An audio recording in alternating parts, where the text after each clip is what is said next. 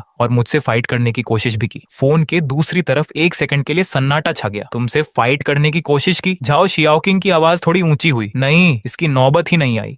Zhao शियाओकिंग की आवाज में थोड़ा संतोष था। फिर क्या हुआ? वो चला गया, पर जाते जाते धमकी दे गया। मैं थोड़ा रुका। मेरी आवाज इतनी नॉर्मल थी जैसे मैं पूछ रहा हूँ कि आज खाने में क्या है। सिस्टर, उससे कहना कि कल कॉलेज के गेट पर आए और घुटनों के बल बैठकर मुझसे और मेरी सीनियर से माफी मांगे। तब ये बात यहीं खत्म होगी। अगर नहीं आया तो अंजाम भुगतने के लिए तैयार रहे। फोन की दूसरी तरफ करीब 3 सेकंड तक चुपी रही। फिर झाओ शियाओकिंग ने सिर्फ एक शब्द कहा, ओके। थोड़ा रुकर उसने एक और लाइन जोड़ी, मुझे पता चल गया है। ना कोई सवाल, ना कोई हिचकिचाहट। वैसे तुम्हारी थर्ड सिस्टर कल बोल रही थी कि वो यवु की दिखने में काफी अच्छी है। बहुत बढ़िया है। मैं ये बात सुनकर बिल्कुल स्पीचलेस हो गया। हेलो, सिग्नल इतना वीक क्यों है भाई? मैं ऐसे ही बड़बड़ाते हुए कॉल कट कर दिया। जब मैं बारबेक्यू शॉप में वापस आया तो वांग वानकिंग और निंगशी पुराना वाकया भूलकर छू लिनफेंग और बाकी लोगों के साथ मजे से बातें कर रही थी। टेबल पर बहुत सी डिशेज आ चुकी थी। जाओ ये, तुम जल्दी बैठो, मीट का ऑर्डर दे दिया है, तुम फिक्र मत करो, मैंने सबसे बेस्ट चीजें मंगवाई हैं। चू लिनफेंग ने मेरी तरफ हाथ हिलाया। तभी अचानक बाहर से कार के ब्रेक लगाने की बहुत तेज आवाज आई। एक नहीं बल्कि कई कारों की आवाज थी। टायर्स के रोड पर घिसने की आवाज रात के सन्नाटे में बहुत अजीब लगी। 3 बहुत ही रेयर लग्जरी स्पोर्ट्स कार्स रुकी। उनके गेट्स खुले और उनमें से लगभग 12 यंग लड़के उतरे जिनकी उम्र 20 साल के आसपास थी। वे सब महंगे ब्रांड्स के क्लॉथ्स पहने हुए थे। सबसे आगे वाले शख्स ने नियन ग्रीन कलर का जैकेट पहन रखा था जो बहुत चमक रहा था। वो पुबुकी ही था। वो बारबेक्यू शॉप के गेट पर खड़ा हुआ और उसकी नजरें तुरंत विंडो के पास बैठी हमारी टेबल पर टिक गईं। वो अपने लोगों को लेकर सीधे हमारी तरफ आया। शॉप के बाकी कस्टमर्स ने तुरंत अपने सिर नीचे कर लिए। ओनर का चेहरा सफेद पड़ गया और उसका हाथ काउंटर के नीचे रखे फोन की तरफ चला गया। चू लिनफेंग के हाथ से चिमटा टेबल पर गिर गया। वांग वानकिंग का दिल तेजी से धड़कने लगा और उसने मेरे क्लॉथ्स को हल्के से खींचा। मैंने उसे भरोसा दिलाती नजरों से देखा। चू लिनफेंग ने बिना किसी को दिखाए टेबल पर रखी बियर की बोतल को कसकर पकड़ लिया। मैं अपनी जगह से बिल्कुल नहीं हिला। मेरे मुंह में अभी भी मीट का पीस था और मैं उसे बहुत आराम से चबा रहा था। पू बुकी टेबल के पास आया, अपने दोनों हाथ टेबल पर टिकाए और ऊपर से मेरी तरफ देखते हुए बोला, जूनियर, फिर से मुलाकात हो गई। मैंने मुंह का खाना अंदर लिया, अपना सिर उठाया और कहा, कोई काम है? पू बुकी की स्माइल एक पल के लिए गायब हो गई। वो अपने साथ 12 लोग लाया था। 3 लग्जरी कार्स में पूरे टशन के साथ अंदर आया था, पर सामने बैठे इस फर्स्ट ईयर के स्टूडेंट के चेहरे पर एक शिकन तक नहीं थी। तुमने कॉलेज के गेट पर मेरी इंसल्ट की, अब तुम पूछ रहे हो कि कोई काम है? मैंने अपनी स्पून नीचे रखी, चेयर के पीछे टेक लगाई और कहा, तो फिर अब तुम्हारा क्या प्लान प्लान है? पू बुकी इस बेपरवाह अंदाज को देखकर बिल्कुल गुस्से से पागल हो गया। उसने पीछे मुड़कर अपने आदमियों को देखा। 11 लोग एक कदम आगे बढ़े और हमारी टेबल को चारों तरफ से पूरी तरह घेर लिया। चू लिनफेंग धीरे से खड़ा हुआ, उसके हाथ में बियर की बोतल थी। नान मुझे भी खड़ा हो गया और मेरे पास आकर रुक गया। मैंने उन दोनों को देखा और कहा, बैठ जाओ। लेकिन बैठ जाओ। मेरी आवाज इस बार और धीमी थी, पर उसमें एक ऐसा पावर था जिसे टाला नहीं जा सकता था। चू लिनफेंग ने अपने दांत भींचे और धीरे से नीचे बैठ गया। मैं पलटा और सीधे पुबुकी के सामने हुआ। पुबुकी, मैंने तुम्हें अभी कुछ समय पहले ही एक चांस दिया था। मुझे चांस दिया? पुबुकी हंसा। तेरी क्या हैसियत है बे? उसने तेजी से अपना हाथ आगे बढ़ाया और मेरी कॉलर पकड़ने की कोशिश की, बिल्कुल वैसे ही जैसे दोपहर को साउथ गेट पर किया था। पर इस बार मैंने उसका हाथ हटाया नहीं। मैंने अपना राइट हैंड उठाया और पुबुकी की कलाई को कसकर लॉक कर दिया। इसके बाद मैं एक कदम आगे बढ़ा, अपने कंधे को थोड़ा झुकाया और पुबुकी उसी मोमेंट आगे की तरफ खींचा चला आया। उसका हाथ उसकी पीठ के पीछे लॉक हो चुका था। पुबुकी के मुंह से एक चीख निकली और उसका चेहरा ऑलमोस्ट टेबल से टच हो गया। ये पूरा सीन 2 सेकंड से भी कम समय में हो गया। पीछे खड़े 11 लोग जब तक कुछ समझते, किसी ने बियर की बोतल उठाई, किसी ने चेयर उठाई, तो कोई मुक्का तानकर आगे बढ़ा। मैंने पुबुकी को छोड़ा और उनकी तरफ बढ़ गया। पहला शख्स आगे आया। उसका मुक्का मेरे क्लॉथ्स को छू भी नहीं पाया था कि मैंने साइड होकर खुद को बचाया और अपना हाथ उसकी गर्दन के पीछे दे मारा। वो शख्स सीधे जमीन पर जा गिरा। दूसरे शख्स ने बियर की बोतल से हमला करना चाहा। मैंने अपना सिर घुमाकर खुद को बचाया और लेफ्ट हैंड से उसकी कलाई पकड़कर मरोड़ दी। बियर की बोतल नीचे गिरकर चूर चूर हो गई और वो शख्स 3 मीटर दूर जा गिरा। तीसरा शख्स पीछे से झपटा। मैं थोड़ा नीचे झुका, उसका निशाना चूक गया। फिर मैंने उसके पीछे की कॉलर पकड़ी और उसे हवा में ऐसा घुमाया कि वो चौथे शख्स के ऊपर जा गिरा। दोनों एक साथ जमीन पर लौटने लगे। 5वां, छठा, 7वां। मेरी स्पीड इतनी तेज थी कि कोई देख भी नहीं पा रहा था। ये कोई सड़क छाप फाइट नहीं थी, बल्कि बहुत ही सटीक और असरदार मूव्स थे। हर एक वॉर इतना परफेक्ट था कि सामने वाला तुरंत बेअसर हो जाए, पर उसे कोई सीरियस इंजरी भी ना आए। चू लिनफेंग और बाकी लोग अपनी चेयर पर वैसे ही बैठे रह गए। उनके मुंह खुले के खुले थे और हाथ में पकड़ी बियर की बोतल को ऊपर उठाना ही भूल गए। जब लास्ट शख्स आगे बढ़ा तो उसके पैर पहले से ही कांप रहे थे। उसने मुझे देखा, फिर जमीन पर यहाँ वहां गिरे अपने साथियों को देखा और तुरंत पीछे मुड़कर भागने लगा। वो 2 कदम ही भागा था कि मैंने पीछे से उसकी कॉलर पकड़ी और हल्के से हवा में लहराते हुए पुबुकी के पास फेंक दिया। 12 के 12 लोग जमीन पर चिथे। बारबेक्यू शॉप में सारा सामान बिखर चुका था, पर कहीं भी खून का एक कतरा नहीं था और ना ही किसी की हड्डी टूटने की आवाज आई थी। वहां पार्क फर्श पर पेट के बल गिरा हुआ था। उसका हाथ पीछे की तरफ ऐंठा हुआ था और उसका चेहरा जमीन के टाइल्स से चिपका था। वह डर के मारे बुरी तरह कांप रहा था। जब उसने अपने पीछे अपने साथियों के रोने चीखने की आवाजें सुनी तो उसका सारा एटीट्यूड हवा हो गया। प्लीज प्लीज अब मत मारो। उसकी आवाज थरथरा रही थी। मैं उसके पास नीचे झुका और उसे देखते हुए बोला, मैंने तुमसे कहा था कि आज मैंने तुम्हें चांस दिया था। पार्क फिर से कांप उठा। कल कॉलेज के गेट पर आकर घुटनों के बल बैठकर मुझसे और वांग से माफी मांगना। पार्क को लगा जैसे उसने कुछ गलत सुन लिया हो। उसने अविश्वास से मेरी तरफ देखा। अगर नहीं आए तो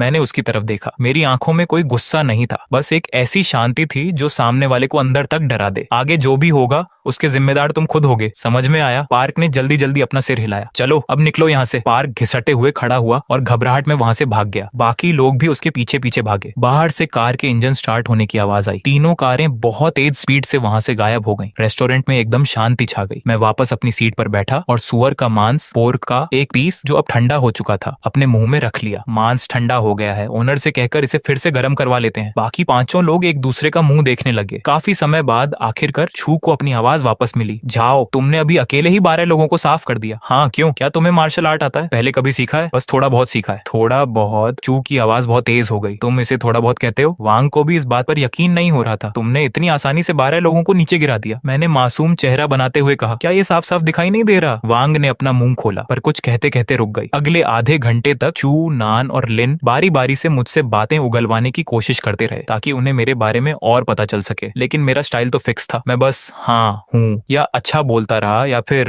उनसे कहता, अरे तुम लोग अपना खाना खाओ। वैसे मैंने खुद सबसे ज्यादा पेट भर कर खाया। अकेले ही मांस की 2 प्लेटें, बीफ की 1 प्लेट और चिकन विंग्स की आधी प्लेट साफ कर दी। जब खाना खाकर बिल चुकाने की बात आई तो रेस्टोरेंट का ओनर पैसे लेने को तैयार ही नहीं था, पर मैंने भी कोई मुफ्त का फायदा नहीं उठाया। QR कोड स्कैन करके पूरा पेमेंट किया और जो बर्तन टूटे थे उनके पैसे भी साथ में जोड़ दिए। रेस्टोरेंट से बाहर निकलने पर रात की हवा में थोड़ी ठंडक थी। चू अपनी उत्सुकता रोक नहीं पाया और फिर से पूछा, जाओ भाई, क्या वो लोग फिर से पंगा लेने आएंगे? नहीं आएंगे, मुझे पूरा भरोसा है। तुम्हें कैसे पता? मैंने कोई जवाब नहीं दिया, अपने हाथ पैंट की जेब में डाले और आराम से आगे बढ़ने लगा। महिला हॉस्टल के नीचे हम 6 लोग अलग हो गए। वांग वहीं खड़ी होकर मुझे जाते हुए देखती रही। जब मैं दूर चला गया तब उसने बहुत धीरे से कहा गुड नाइट। उसकी आवाज इतनी धीमी थी कि सिर्फ उसे ही सुनाई दे सकती थी। इसी समय शेंगजिंग यूनिवर्सिटी से 15 किलोमीटर दूर एक आलीशान विला के सामने एक सफेद कार आकर रुकी। पार कार की सीट पर बैठा था और उसके हाथ अब भी कांप रहे थे। यह ठंड की वजह से नहीं बल्कि खौफ के कारण था। उसकी कलाई एकदम सुन्न थी और पीठ में भी तेज दर्द था, पर इस शारीरिक दर्द से कहीं ज्यादा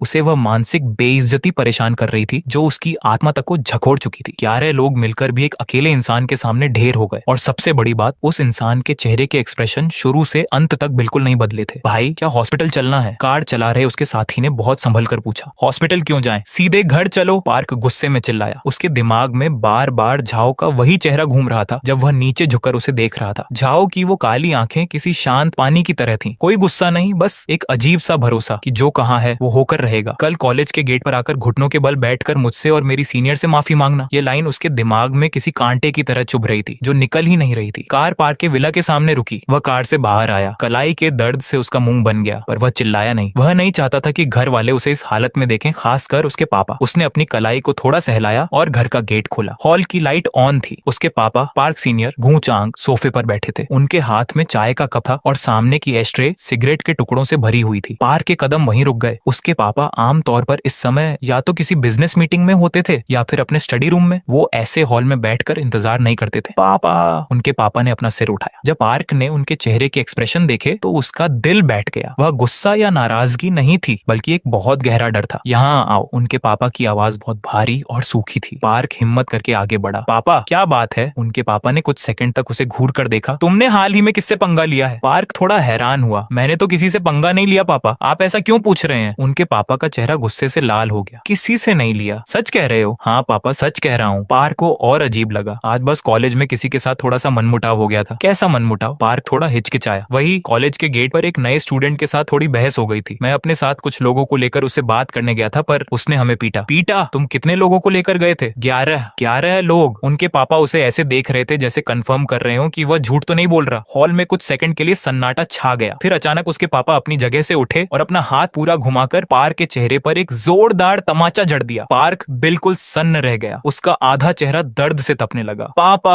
आपने मुझे क्यों मारा? उनके पापा ने कुछ नहीं कहा और दूसरे हाथ से एक और तमाचा मार दिया। पार्क 2 कदम पीछे की तरफ लड़खड़ा गया और उसके मुंह से खून आने लगा। तुम्हें पता भी है कि तुमने किस इंसान से दुश्मनी मोल ली है? उनके पापा लगभग चीखते हुए बोले। मुझे सच में नहीं पता पापा, मैंने किसी बड़े इंसान से पंगा नहीं लिया। तुम्हें नहीं पता? आज रात मुझे किसका फोन आया था जानते हो? उनके पापा ने एक लंबी सांस ली। झाओ शियाओकिंग, झाओ कॉर्पोरेशन की प्रेसिडेंट। पार्क की आंखें फटी की फटी रह गईं। झाओ कॉर्पोरेशन को झाओ सीनियर ने शुरू किया था और 20 सालों में उसकी वैल्यू 100 बिलियन तक पहुंचाई थी, लेकिन असली कमाल तो झाओ शियाओकिंग ने किया। उसके कमान संभालते ही सिर्फ 3 सालों में कंपनी की वैल्यू 100 बिलियन से बढ़कर लगभग 1000 बिलियन हो गई। 1000 बिलियन! पार्क का दिमाग सुन्न हो गया। उनके खुद के कंस्ट्रक्शन बिजनेस की वैल्यू तो सिर्फ कुछ बिलियन ही थी। झाओ शियाओकिंग ने फोन पर कहा कि तुम्हारे बेटे ने आज हमारे झाओ फैमिली के छोटे बेटे यानी मेरे भाई की सीनियर को घेरा और उनके साथ बदतमीजी की। छोटे बेटे ने कहा है कि कल तुम्हारा बेटा कॉलेज के गेट पर आकर घुटनों के बल बैठकर उससे और उसकी सीनियर से माफी मांगे। अगर वह नहीं आया तो आगे जो भी होगा उसके जिम्मेदार तुम खुद होगे। पार्क का चेहरा गुस्से और डर के मारे एकदम सफेद पड़ गया। अब उसे समझ आया कि झाओ जो कह रहा था वह सिर्फ हवा में बातें नहीं थी। क्या तुम जानते हो कि वह झाओ कौन है? वह झाओ शियाओकिंग का सगा छोटा भाई है, झाओ फैमिली का इकलौता वारिस। उनके पापा की आवाज इतनी कमजोर लग रही थी जैसे कोई डूबता हुआ इंसान बोल रहा हो। झाओ फैमिली का जो रुतबा है हम उसके आसपास भी नहीं है और उनकी ताकत सिर्फ इस बिजनेस तक ही सीमित नहीं है। क्या तुम्हें पता है कि उस झाओ के दादाजी कौन है? पार्क ने बिना कुछ सोचे समझे बस नाम में अपना सिर हिलाया। झाओ जेनबांग। ये नाम सुनते ही पार्क के पैरों ने उसका साथ छोड़ दिया। वह तुरंत फर्श पर घुटनों के बल गिर गया। इस बार वह झाओ के कहने पर नहीं गिरा था बल्कि इसलिए गिरा था क्योंकि उसे आखिरकार समझ आ गया था कि उसने कितनी बड़ी मुसीबत को दावत दे दी है। पापा,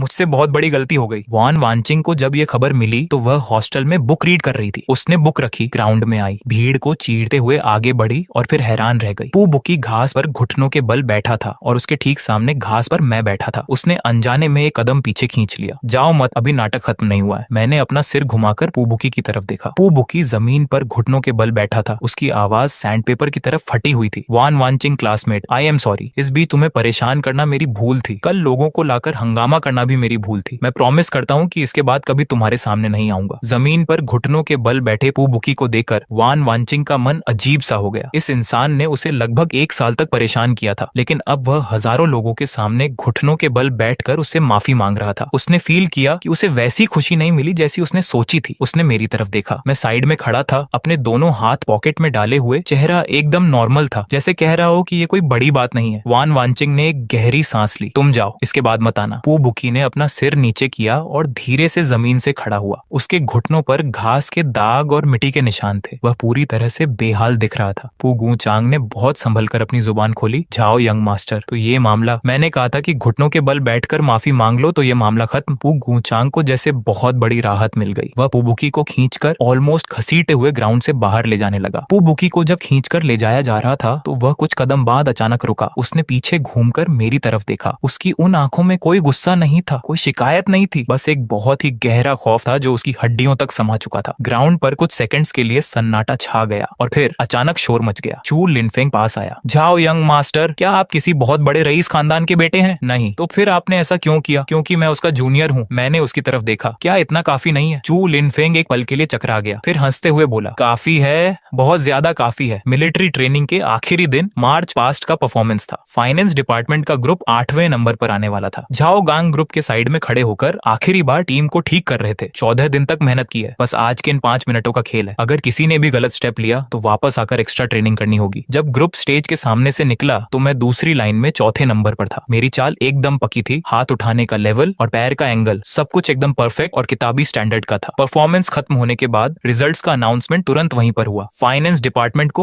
फर्स्ट पोजीशन मिली। 300 से ज्यादा लोग एक सेकंड के लिए चुप रहे और फिर इतनी तेज खुशी की आवाज गूंजी कि कान फट जाए। इसके बाद बड़ी मीटिंग हुई और ये बताया गया कि दोपहर को छुट्टी है और मंडे से रेगुलर क्लासेस शुरू होंगी। मेरे दिल में एक खुशी की लहर दौड़ गई। 18 साल की लाइफ में ये पहली बार था जब मैं अपने घर से इतनी दूर रहा था। मैंने तुरंत अपनी चौथी सिस्टर को एक मैसेज भेजा, मिलिट्री ट्रेनिंग खत्म हो गई है, कुछ देर में घर आ रहा हूँ। मैसेज का रिप्लाई तुरंत आया। झाओ शियाओशू सच में बहुत खुश थी। बहुत अच्छे, मैं आंटी से कहकर तुम्हारी पसंद की डिश बनवाती हूँ। सब कुछ खत्म होने के बाद नान मुझे और लिन ये जो अपने अपने ग्रुप से भागते हुए मेरे पास आए। चू लिनफेंग ने उनसे पूछा कि उनका डिपार्टमेंट कौन से नंबर पर आया। नान मुझे का डिपार्टमेंट 8वें नंबर पर था और लिन ये जो का इंटरनेशनल ट्रेड डिपार्टमेंट 3रे नंबर पर था। चू लिनफेंग ने तेज आवाज में कहा, आज तो पार्टी बनती है, आज नहीं हो पाएगा। मैंने अपनी बात रखी, मुझे एक बार घर जाना है। घर? क्या तुम्हारा घर इसी शहर में है? हाँ, क्लोथ्स गंदे हो गए हैं, घर जाकर चेंज करने। तो तुम वापस कब आओगे? नान मुझे ने पूछा। संडे की रात को। ठीक है, तो संडे की रात को तुम्हारे साथ डिनर करेंगे। चू लिनफेंग ने अपना हाथ हवा में हिलाया। इस बार मेरी तरफ से पार्टी। भले ही मैं तुम्हें किसी बहुत बड़े होटल में खाना नहीं खिला सकता, पर कैंटीन की स्पाइसी मैगी या सूप तो पिला ही सकता हूँ। मैंने उसकी तरफ देखा, मेरे चेहरे पर हल्की सी मुस्कान आ गई। ठीक है। चारों लोग ग्राउंड के किनारे पर अलग हो गए। चू लिनफेंग और बाकी दोनों कैंटीन की तरफ चले गए। मैं हॉस्टल की तरफ घूमा, क्लोथ्स चेंज किए, गंदे क्लोथ्स को बैग में रखा और फिर नीचे आकर अपनी कार लेकर कॉलेज के गेट से बाहर निकल गया। शेंगजिंग का सितंबर का महीना,